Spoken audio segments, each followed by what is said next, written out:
Yeah, so Becky has asked me to talk about myself, which, if you know scientists, that's really cringeworthy for us.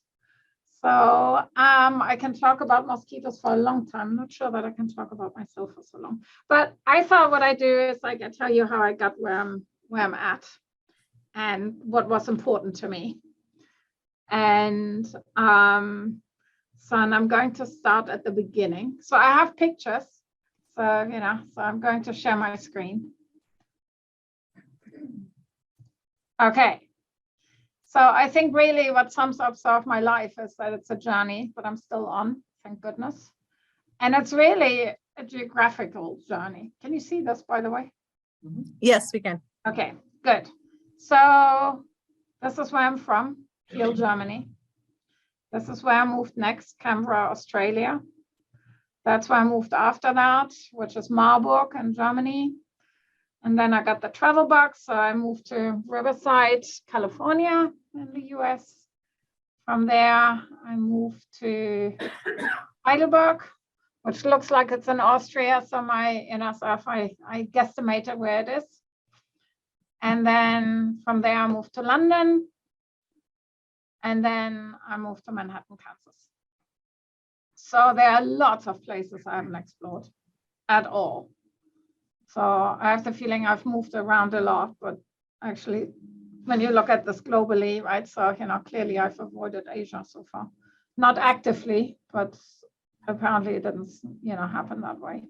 And then for work, I've also been to Manaus, where I worked 3 weeks. And then I've been repeatedly to Yaoundé, Cameroon, where I was doing field work during my postdoc. And then NIH told me that I shouldn't do any field work. So they, made me stuck in Manhattan for a while. So, but we are changing that. So why am I a scientist? So really, I start out with origins. So I'm from a place that, has 2 claims to fame. It's the beginning of the Kiel Canal, which is, believe it or not, it's the most used water street in the world. Before Suez Canal, before Panama Canal, this is where a lot of ships go through, and they literally line up like, so there's a big fjord, which we can see out here. And there are sort of, container ships lining up like, airplanes trying to land, in front of LAX or, Chicago Airport. And so this canal connects the Baltic with the North Sea. And yeah, what's, the other claim to fame is Kiel has a beach, and there's a big sailing regatta every year that is actually currently going on, where there are World Cup races and so on. So for 3 weeks out of the year, when the weather is good enough to actually use the beach, it is fabulous. Otherwise, it's a pretty modern place. The city was founded, 800 years ago, but, got completely flattened during the Second World War because it had the U-boat harbor of the Third Reich there. So 80% of the city got completely destroyed. So all the buildings are sort of, 50s and younger. So this is just an aerial shot that, I just grabbed from the internet, and it's really bizarre because the place where I grew up is a tiny little row house, which is up here. So you can actually see it on here. So my mother was a office helper that then, became a secretary. And my father was a machinist that then eventually programmed the machines that, sort of made him, redundant, made his machinist work redundant in the work that he did. So I'm the first one of my wider family to go to university. I'm the only one in my wider family to have a PhD. And that really was serendipitous, just because with an initial degree in biology, at least in Germany at the time. So I studied in Kiel. So with a degree in biology, you can't do anything else. If you want a job, you actually need to have a PhD. And PhD provides, part-time employment at least. So that was helpful as well. So why am I a scientist? Well, so if you ask entomologists, right, so people that work on insects, they often tell you that, or you read this, that, when they were 3-year-olds, they started, sort of their insect collections, and, so they were always fascinated with the bugs that were around them. Well, not me. I really thought I would do informatics. I love math, and I'm lucky that by now I'm actually combining a little bit of what I was doing with that. But the reason why biology suddenly was fascinating is because I had a biology teacher in high school that in 11th grade explained the lac operon, which is sort of a bacterial feedback loop. For those of you who are not familiar with it, it's a bacterial feedback loop that rewires transcriptionally the response to food stimuli and the environment of bacteria, and allows them to use certain nutrients. And it really is math in a biological system. It is super cool. And I was totally, utterly hooked, and haven't really lost my fascination since. So, but it was really this, sort of one class period during my high school years, early high school years, that, made me switch to biology from informatics. And then everything else is sort of serendipity. So in terms of that, so never underestimate, how much you impact your students, right? So because, Dr. Krügel was his name, my biology teacher, also during middle school times. So there isn't really no middle school. It's the education system in Germany is like you go to primary school for the first 4 years, and then you go to a secondary school from grade 5 to 13 at that time. And so I had the same biology teacher who really instilled this fascination in biology to me as a Latin teacher during grades 7 and 9. And he was terrifying. And I actually repeated a year in school because I failed Latin and English, the irony. And then moved, but then because he was very cynical and very, how to put that, very caustic and really funny, if you can bear this. But, for me as a, pubertating, 12-year-old, that wasn't very much fun. So, and I really didn't appreciate it and couldn't deal with it. And so that wasn't a good match, at the time. But we were really great. Yeah, he was really great when I was, sort of older in school. So yes, so it's his fault that I'm here, really. And then I started sort of traveling. So I studied in Kiel. I really didn't leave my hometown until I was 27 or 26. And so I finished my diploma in, which is sort of the equivalent of a master's degree in Kiel, and really loved the work that I was doing. And I wasn't sure if I was loving science or if I was sort of loving the camaraderie in the lab, and how much fun it was to go to work daily. And really, it was truly fun. So I got, sort of decent results, and everything went well. And I really loved the work that I was doing, but I wasn't sure if, I could do it anywhere and with different people. So I decided to apply for a short-term fellowship, and I went to Australia and worked on, so during my master's degree, I was, if you think that immunity in insects is funny, well, I used to work on sex determination in insects, which is actually really cool because, I think we tend to be sort of, human centric, right? So, sort of egg and sperm, and then, sort of the sperm provides a Y chromosome. And then if that Y chromosome is there, you're male. But in insects, everything is fair game. They have like everything from, sort of there's a genetic component that defaults to males rather than females, or you have environmental factors and so on. But the genetic control of it is really substantially actually conserved, which is fascinating. But evolutionarily, so if you know, sex determination is also one of these really fast evolving systems. So anyway, I was then working, so I used to work on blowflies, right? So green bottles.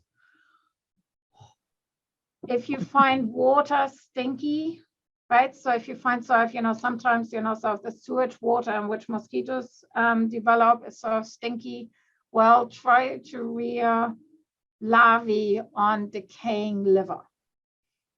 So we would have to actually change clothing, you know, after leaving the insectary because it was permeating throughout, and people were still moving away in the elevators. We had our insectary in the basement and we were working on the 5th floor. So we would take the elevator up and down, and the smell was so intense that it stuck to our hair.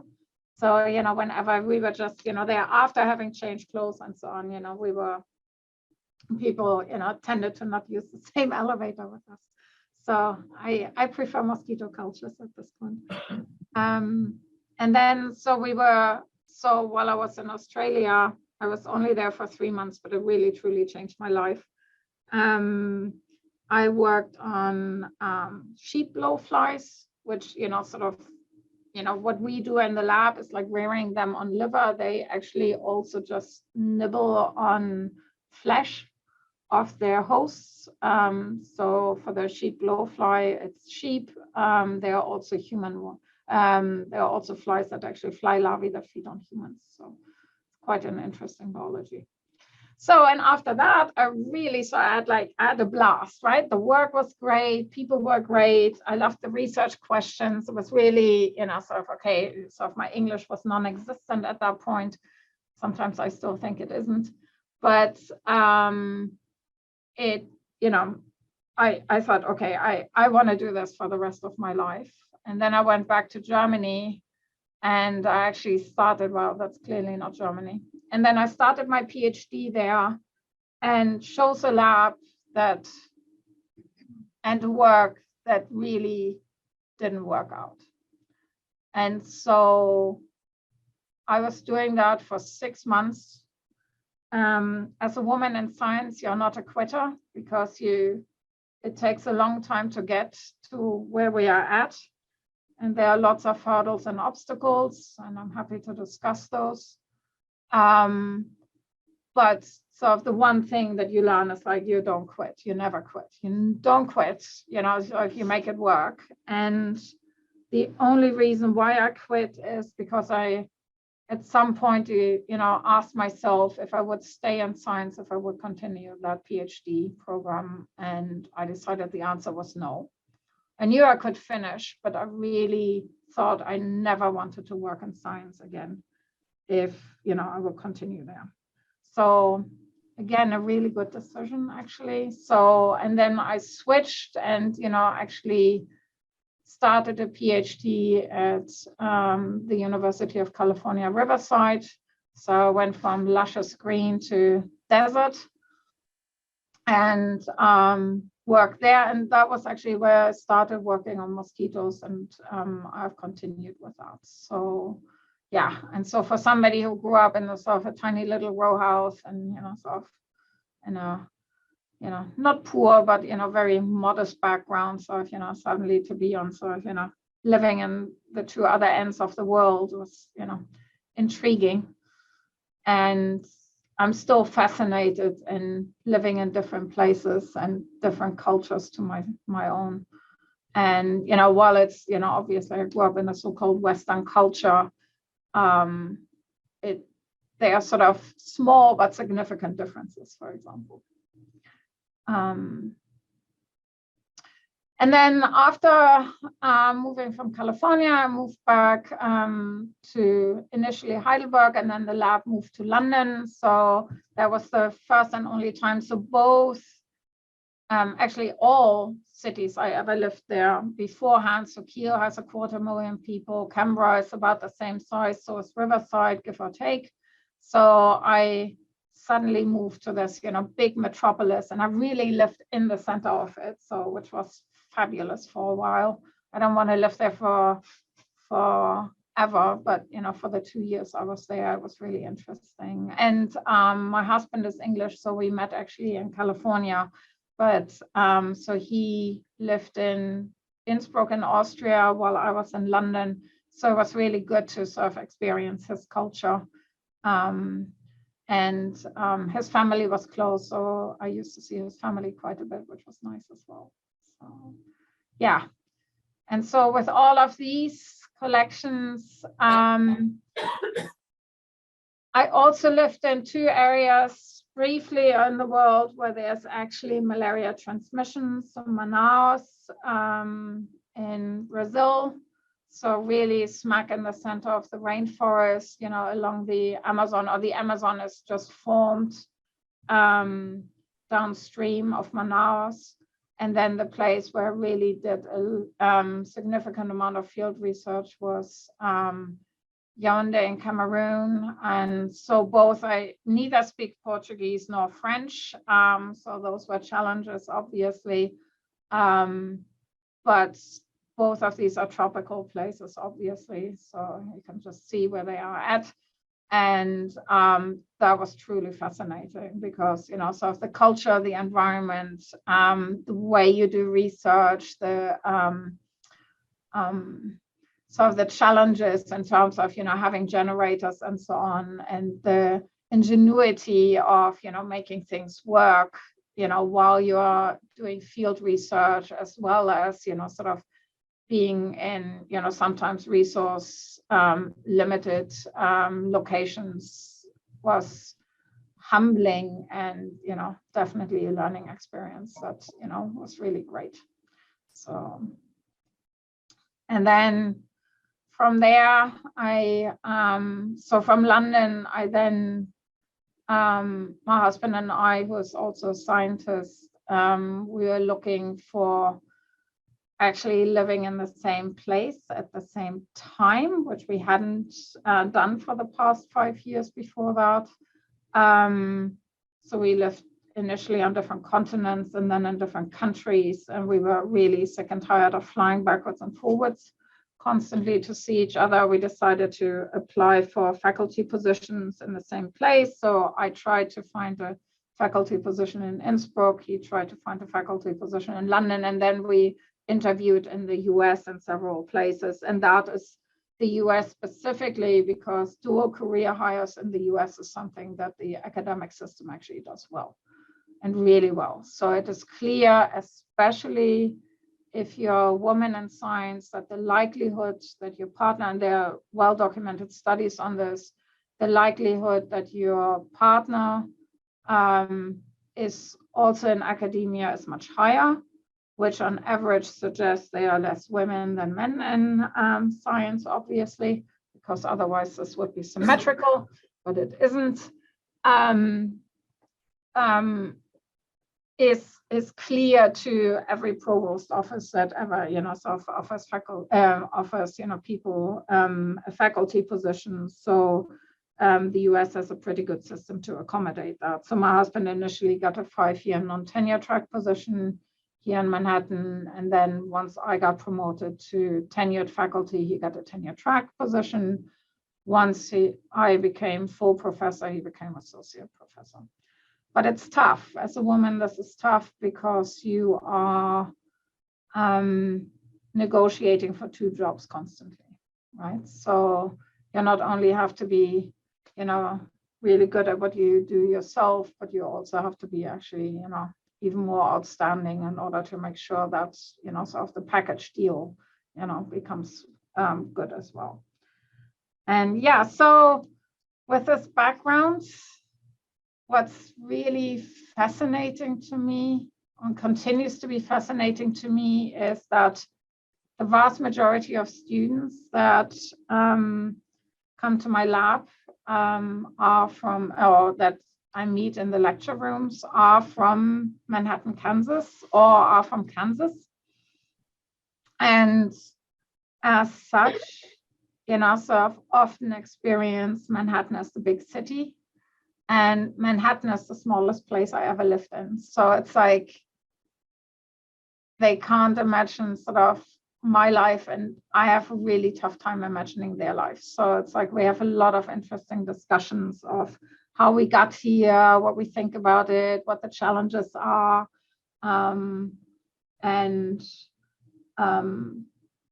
what we like about it, and sort of what we could improve. So, and sometimes it is tricky for my students because sometimes I'm the first person that they ever meet that has an accent that is not American. Many of my students have never left the state. So there's a big whole world out there that they yet have to experience.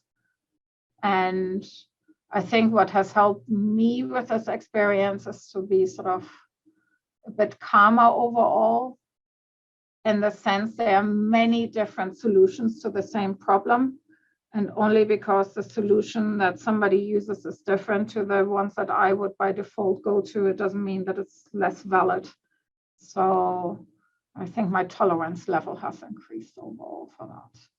So, and what's great is like, research itself is international. We come from 6 different nations in the lab of 10. So we are sort of exposing our students to a little bit of the world, and vice versa. They expose me to Kansas and sort of their background here. So yeah.